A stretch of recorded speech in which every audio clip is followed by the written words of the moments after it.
Let's go. It'll just take over the entire living room.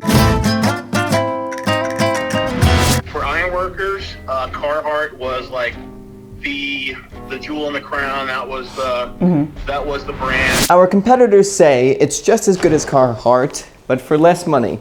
And truly, you cannot get that. What's up, YouTube? It's Mikey, and I got a rug. Also, that is one of the best quotes I've ever heard from a brand, especially Carhartt. There's this video on YouTube of this guy just talking mad game about Carhartt. We'll say it's as good as Carhartt for less money, and truly, you can't get that. We're talking about Carhartt, and specifically Carhartt in the context of Mooney, who you may know as the first employee of the Iron Snail. I guess actually I'm the first employee of the Iron Snail. We are entering into the multiverse, and I will be the MC, Rug Michael. We're still setting up my apartment. It's not nearly done. I hope this rug gets rid of these echoes. We shall see. So today we are going on a journey to Watertown, Massachusetts. Just look at the architecture of this beautiful little place next to Boston. Big city boy back in old Massachusetts, kid.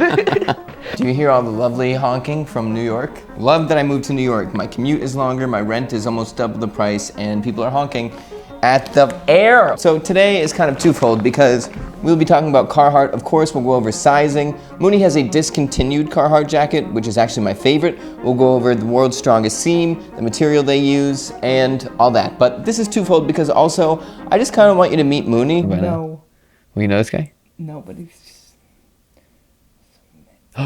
Of course. Oh, how did you know? Because it's an Irish guy. Because it's some Irish. Also, we have a guest star, Mooney. Mooney's father, Marty Mooney. My name's Marty Mooney. I've been a Carhartt wearer for most of my life. And Mooney's father, Marty Mooney, has a father who had a Carhartt jacket from the 70s. It's from the 80s. I said 70s, it's from the 80s. So this is probably 40 years old. And he busted that out. So Mooney's father, Marty Mooney, is in Maine with his 70s 80s. Carhartt jacket that he will be showing us and telling us about. So we talked to him on the phone, but also he went outside in the frigid middle rural area of Maine where nobody is, and he took a video of him wearing his father's Carhartt jacket. And then based off resolution, he beamed it up to an ancient satellite that shot it down to me, or he put it on the back of that dog, and that dog ran all the way to New York. Thanks. Just got a work email, and a clip isn't there, so I have to make sure that's okay. But this is Mooney's jacket. It's a pink Carhartt that is faded to a dusty rose, and we'll get more into that in a second. But first, I want you for the first time to really meet Mooney. So this was not scripted. I just walked into her apartment and said, "Can you give a tour for this video?" This is highlights of WrestleMania. Okay. I think it's like the years like 1986 or so. I can't find the case for it. Oh, this is just like remnants from the other night. I got like a gratitude tree because I thought it'd be nice if people wrote nice things about me on my birthday. Yeah. And then nobody filled it out. Oh, I don't even need you anymore, Christy, because my monstera is variegating. You say that again? You keep talking about how big your business is gonna be and how I'm gonna be a part of it and whatever. But I don't need you for that because this, my monstera, has started variegating. What does that mean? Okay, these things, if you get a variegated monstera, they can be worth like thousands of dollars. If you have a really big one with like a lot of white and like half leaf white, like $15,000 for like cuttings and just like established plants, people are nuts.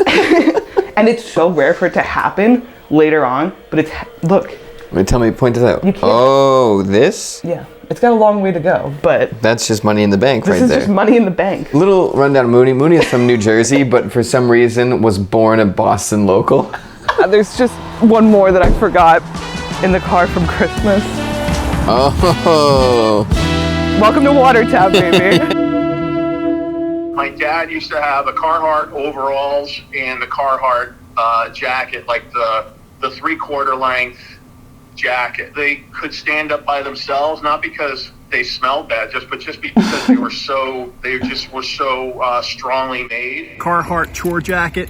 It is one I inherited. It's got some wear on it, construction, a little bit staining, and Just looks like it was worn by someone who worked for a living. I got it from my dad. This is a now discontinued Burlwood Sandstone Active Jack, or WJ130, which I feel like is actually now very famous in the discontinued Carhartt catalog, and I don't know why it got discontinued, but it's beautiful. That color is what everybody likes. Hers is worn down a lot, but new, it looked like that.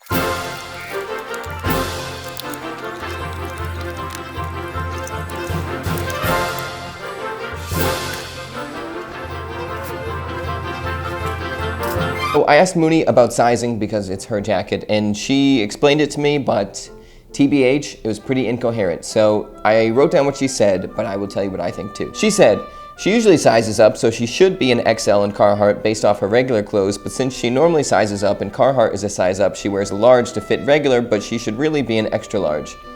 That, at the end of the day, a properly fitting jacket on Mooney would be a size medium. She sizes up one because she likes it to fit very large. But with Carhartt, I would always say stick to size, or stick true to size. Oh, that makes me miss working in Boston. There was so many construction sites I could walk by. So this great thing has been happening where my dad tells me stories about all the things that he's learned while growing up, such as the first time he bought carpets and rugs, he bought wool, and he was super allergic to them, so I should be careful. So I'm 26, probably the same age he was, and I bought a wool carpet that I'm allergic to. It's almost like he tells me stuff and I fully understand it, and then I say, wow, I can't believe you're allergic to wool rugs, and I probably will too. Look at this wool rug I ordered. I worked with him like on the coldest days you can imagine. Yeah. He was just as warm as it could get. As a matter of fact, he used to, we'd be freezing and he would just unzip it and be like, God, oh man, it's so I'm roasting it.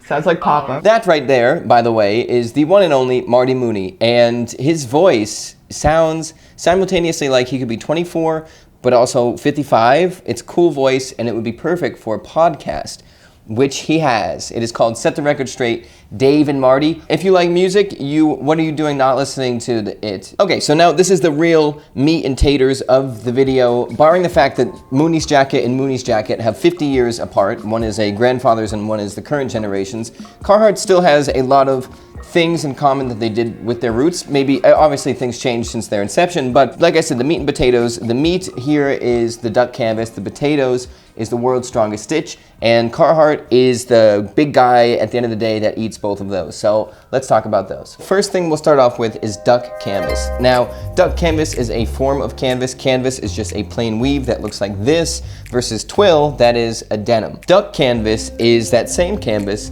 but extremely tight. So tight that it is extremely water and wind resistant. Now, the other fascinating thing that I don't know if this only pertains to twill, like denim, but if you get ELS cotton fibers, extra long staple cotton fibers, and then you weave it very, very tight, when that gets wet, the fibers actually expand from the water and it basically becomes water impermeable. This, I believe, duck canvas is just woven so tightly that water doesn't really go through it at all. So besides it being practical for water and wind, also when you're on the job site, the very tight weave is resistant to snags. This fabric is so tough, it's not going to catch on a nail or a splinter or a piece of iron or something like that. It stands up to that, and so not only is it durable, but there's a safety element in it, and I think that's why, in addition to its classic look and its classic feel, that it's been such a staple for working people. Sort of like when you get a barber jacket, that's a very, very tight weave with wax over it, and that's why it's called thorn-proof, because the weave is so tight, thorns don't snag on the fabric and go up. Another fact about duck canvas is that it is typically denominated by numbers based off weight. So 18-ounce duck canvas is extremely heavy, and it's used for things like hammocks, sandbags, things like that, because it's so heavy and unwieldy. But fun fact, Ship John,